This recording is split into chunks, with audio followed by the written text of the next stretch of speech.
Hey guys, Stealth here and welcome to my channel. Today's video is going to be about a Dutch naval hero. It's called Michiel de Ruyter. I'm going to be reading some pages from his biography / history found on Wikipedia, so you can read along if you like, or just listen to me as I read it to you and hopefully help you relax. De Ruyter was born on 24th of March 1607 in Vlissingen in the Dutch Republic as the son of beer porter Adriaan Michielszoon and Aagje Jansdochter. Little is known about de Ruyter's early life, but he probably became a sailor at the age of 11. It is said that when he was a child he climbed up ladders to get to the roof of his hometown church. Not knowing de Ruyter was there, some workers then removed the ladders. De Ruyter had to lift tiles on the church's roof in order to get into the church and out the door. In 1622, during the 80 Years' War against Spain, he fought as a musketeer in the Dutch army under Maurice of Nassau against the Spaniards during the relief of Bergen op Zoom. That same year, he joined the Dutch merchant fleet and steadily worked his way up. According to English sources, he was active in Dublin between 1623 and 1631, as an agent for the Vlissingen-based merchant house of the Lampsens brothers. Little is known about his whereabouts in those years, yet it is known that de Ruyter spoke the Irish language fluently. He occasionally traveled as a supercargo, also known as a representative of the ship's owner on board a merchant ship. He's responsible then for overseeing the cargo and its sale, to the Mediterranean or the Barbary coast. In those years, he usually referred to himself as Michiel Adriaanszoon, his name in the Zeelandic dialect that he spoke, not yet having adopted the name de Ruyter. De Ruyter was most likely a nickname given to him. An explanation might be found in the meaning of the Old Dutch verb ruiten, which means to raid something, and that's something that de Ruyter was known to do as a privateer with the Lampsens ship Den Grauwen Heinst. On March 16, 1631, he married a farmer's daughter named Maaike Velders. On December 31st that year, Maaike died after giving birth to a daughter, who also died just 3 weeks later. In 1633 and 1635, de Ruyter sailed as a navigation officer aboard the ship de Groene Leeuw, also known as the Green Lion, on whaling expeditions to Jan Mayen. At this point, he did not yet have a command of his own. In the summer of 1636 he remarried, this time to a daughter of a wealthy burgher named Neeltje Engels, who gave him 4 children, one of whom died shortly after birth. In the midst of this, in 1637, de Ruyter became captain of a private ship meant to hunt for the Dunkirkers, raiders operating from Dunkirk who were preying on Dutch merchant shipping. He fulfilled this task until 1640. After sailing for a while as skipper of a merchant vessel named de Vlissingen, he was contacted again by the Zeeland Admiralty to become a captain, this time of the Haze, a merchant ship turned man of war carrying 26 guns, and a fleet under Admiral Gijsels fighting the Spanish, teaming up with the Portuguese during their rebellion. A Dutch fleet, with de Ruyter as third in command, beat back a Spanish Dunkirker fleet in an action on 4th of November 1641, off the coast of Cape St. Vincent. After returning, he bought his own ship, the Salamander, and between 1642 and 1652 he mainly traded and traveled to Morocco and the West Indies to amass wealth as a merchant. During this time, his esteem grew among the other Dutch captains, as he regularly freed Christian slaves by redeeming them at his own expense. In 1650, de Ruyter's wife, who in 1649 had given him a second son named Engel, unexpectedly died. On January 8, 1652, he married the widow Anna van Gelder and decided the time had come to retire. He bought a house in Flushing, in Dutch that is Vlissingen, but his blissful family life did not last long. During the First Anglo-Dutch War of 1652 to 1654, de Ruyter was asked to join the expanding fleet as a sub-commander of a Zeelandic squadron of directors' ships. These were privately financed warships. After initially refusing, de Ruyter proved his worth under Supreme Commander Lieutenant Admiral Maarten Tromp, winning the Battle of Plymouth against Vice Admiral George Ayscue. He also fought at the Battle of Kentish Knock and the Battle of the Gabbard. De Ruyter functioned as a squadron commander, being referred to as a commodore, which at the time was not an official rank in the Dutch Navy. Tromp's death during the Battle of Scheveningen ended the war, and de Ruyter declined an emphatic offer from Johan de Witt for supreme command because he considered himself unfit, and also feared that it would bring him into conflict with Witte de Witt and Johan Evertsen, who had more seniority. Later, de Ruyter and de Witt became friends.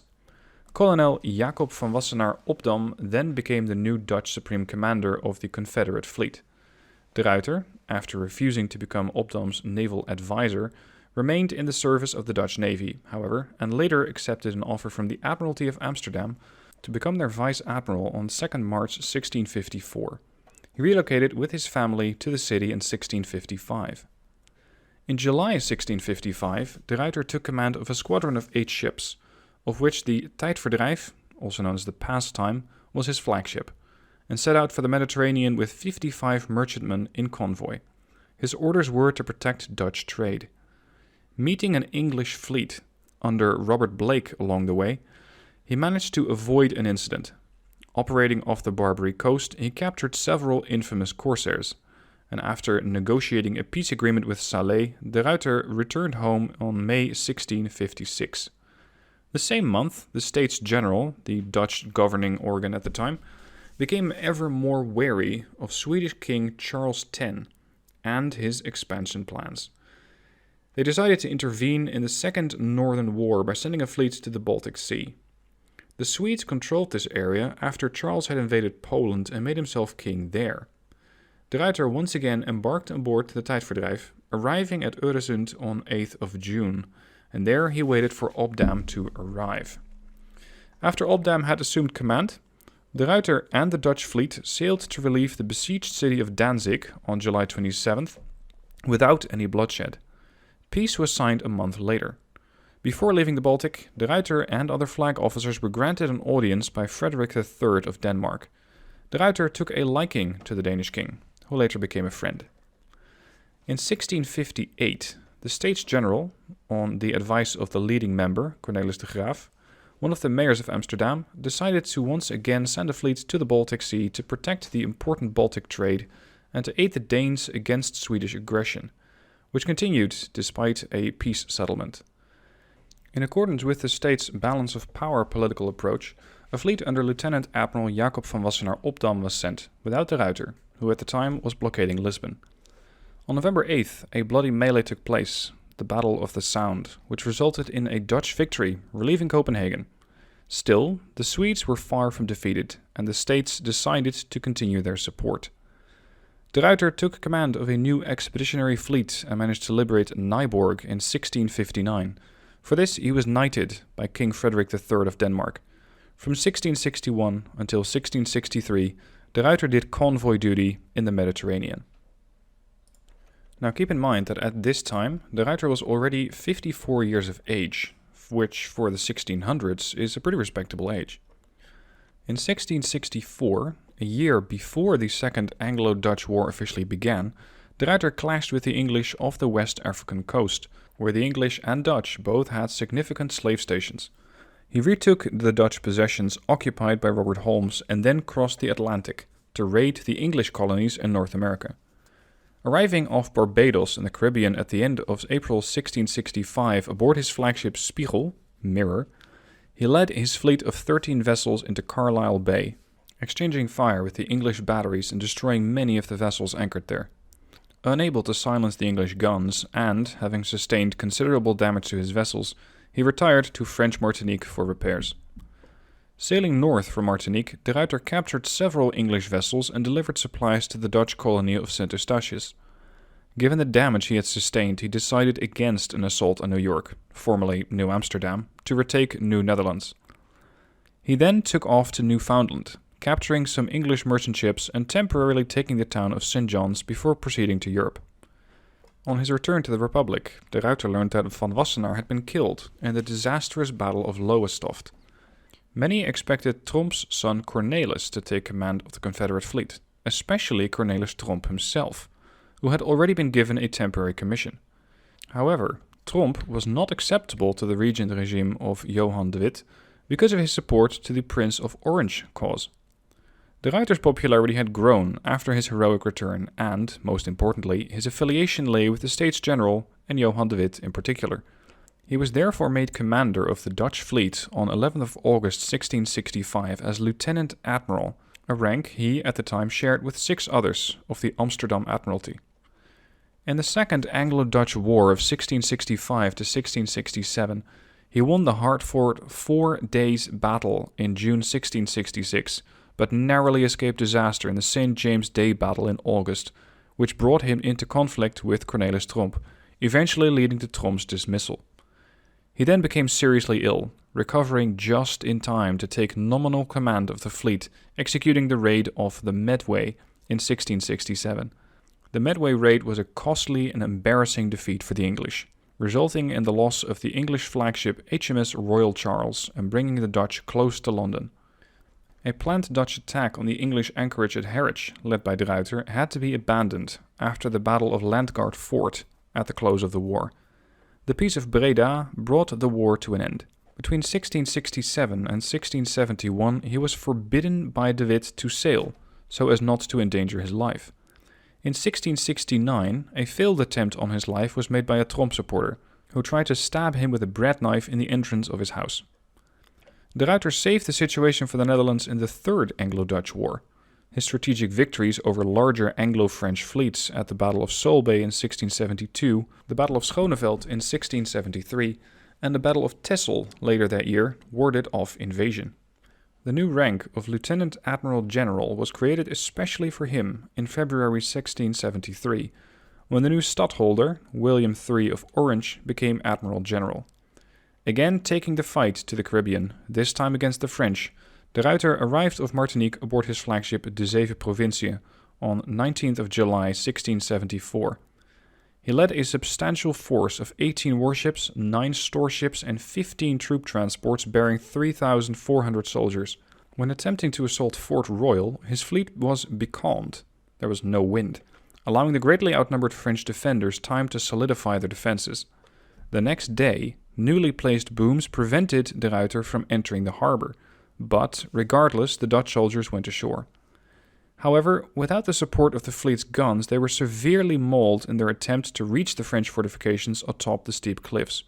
Within 2 hours, the soldiers returned to the fleet with 143 killed and 318 wounded, compared to only 15 French defenders lost. With his ambitions thwarted and the element of surprise lost, de Ruyter sailed north to Dominica and Nevis, then returned to Europe while disease spread aboard his ships. In 1676, he took command of a combined Dutch-Spanish fleet to help the Spanish suppress the Messina revolt and fought a French fleet under Abraham Duquesne at the Battle of Stromboli and the Battle of Augusta, where he was fatally wounded when a cannonball struck him in the right leg. On March 18, 1677, de Ruyter was given an elaborate state funeral. His body was buried in the Nieuwe Kerk of Amsterdam. He was succeeded as Supreme Commander by Cornelis Tromp in 1679.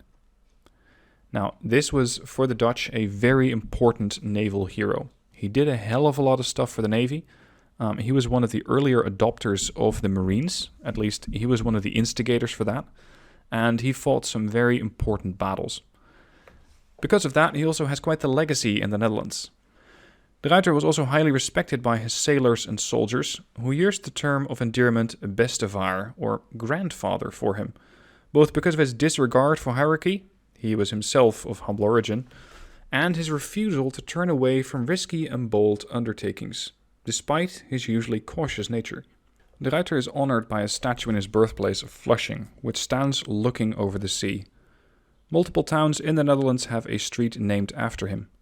Respect also extended far beyond the borders of the Republic. On his last journey home, the late Lieutenant Admiral General was saluted by the cannon shots fired off the coast of France by the direct orders of French King Louis XIV. The town of Debrecen erected a statue of him for his role in freeing 26 Protestant Hungarian ministers from slavery. 6 Royal Netherlands Navy ships have been named HNLMS de Ruyter. 7 are named after his flagship, HNLMS De Zeven Provinciën. De Ruyter was involved in the founding of the Netherlands Marine Corps, established on December 10, 1665. The new base for the Marine Corps, which will be built in de Ruyter's birthplace of Vlissingen, also known as Flushing, and should be finished by 2020, will be called the Michiel de Ruyter Kazerne. Now it is, and this is no longer on Wikipedia, it is said that I am an indirect descendant from Michiel de Ruyter. This is why my Dutch name, my first name, is Michiel. I'm not exactly sure how this is. I haven't actually looked into the family trees that deep or that far back. But supposedly I am a descendant of him. And that always made this guy pretty special to me. Also because he was such a Navy-oriented guy. Anyway, that concludes today's video. I hope you found it relaxing. I hope you learned some new stuff. And let me know what you think about it down below in the comments. Be sure to subscribe. I'll be uploading another video every week to help you relax, learn some stuff about history, military or otherwise. And I shall hope to see you in the next video.